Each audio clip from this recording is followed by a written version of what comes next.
you're willing to put in the market and leave it there for 5, 10, 20. Hey, welcome back. It's a Money Monday. I'm sorry I was joined a little late into today's show.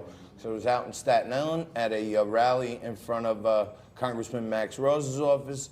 You may remember from last week that we called his office, we emailed his office. We're asking for some comment on why he flip-flopped his position.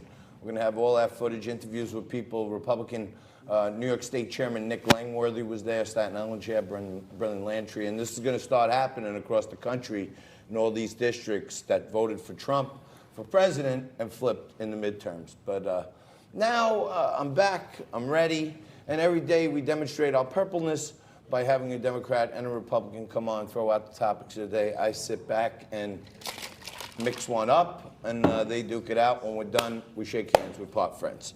So joining me on the left today, my good friend Tim Collins. He's general manager of Bobby Van's restaurant down here in the Financial District. Tim, thank you for joining us. And my pleasure, John. Bill Cortese joins us. He's a Marine veteran. He's a Republican strategist and a frequent contributor as well.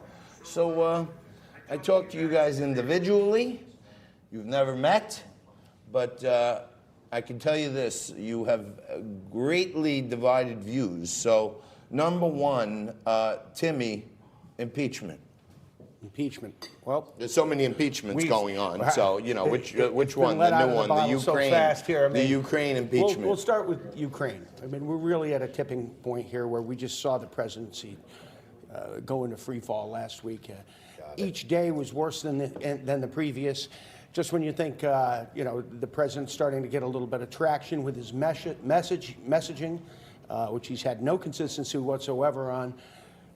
Then he does something like release the transcript that corroborates everything that the whistleblower has been saying. I don't know about that. I mean, it's right there in black and white. I guess basically, you know, we're in a situation where we're leveraging U.S. aid to a foreign ally, and it's premised on the fact that this aid is only going to come when they give us a hand and investigate, exactly. When they investigate corrupt dealing between Joe Biden. His political. Billy, I know you feel differently. I say they want transparency. They released it. Okay, there it is. I don't see anything there. There's no there.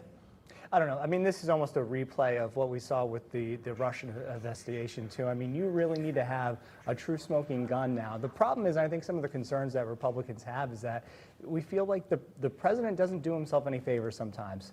Sometimes he'll get past a political obstacle and then kind of backtrack, where it's time that you get over this obstacle. We moved on from Russia, and we feel like I think he keeps kind of stepping into it. And so I think Republicans in the House and the Senate, candidates certainly all across the country, want to be able to move forward, talk about the economy, talk about the good things that have been happening here. But sometimes the president, we feel like, shoots the Republicans in our own foot.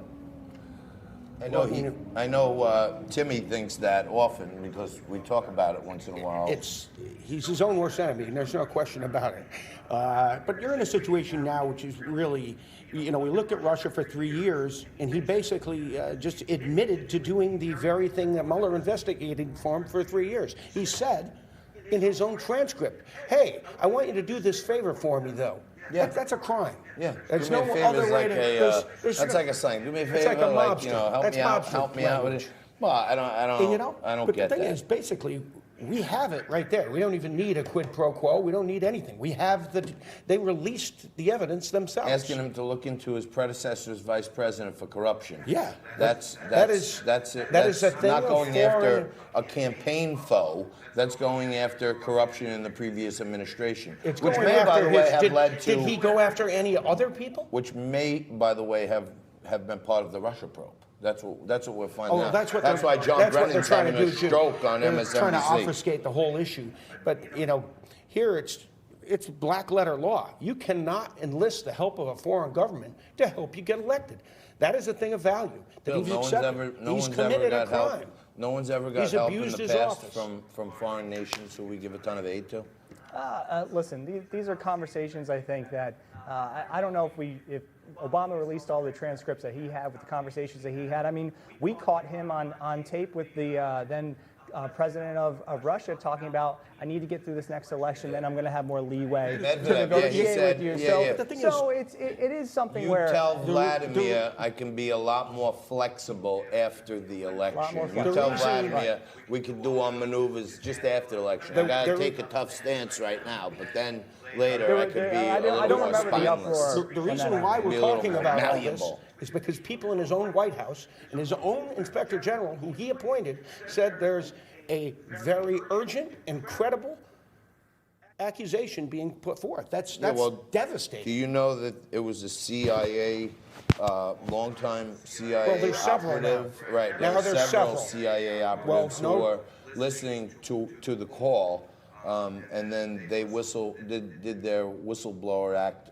Which- to their old agency. It doesn't make a lot of sense why the CIA would be getting involved in U.S. domestic affairs. Because if Trump Well, broke that's the part law, of their job, that's is to U.S. monitor law. these. So the FBI should be looking into that. Am I wrong, Look, Billy? but politically, if you're going to come at the king, you can't miss. And I think they missed with the Russia investigation. I don't know if Democrats remember 20 years ago when Republicans came after Bill Clinton with that impeachment, what happened in that next election. The Democrats actually gained seats and did better. I think it backfired. Republicans overplayed their hands back in the late 90s. I think Democrats are overplaying their hand right now.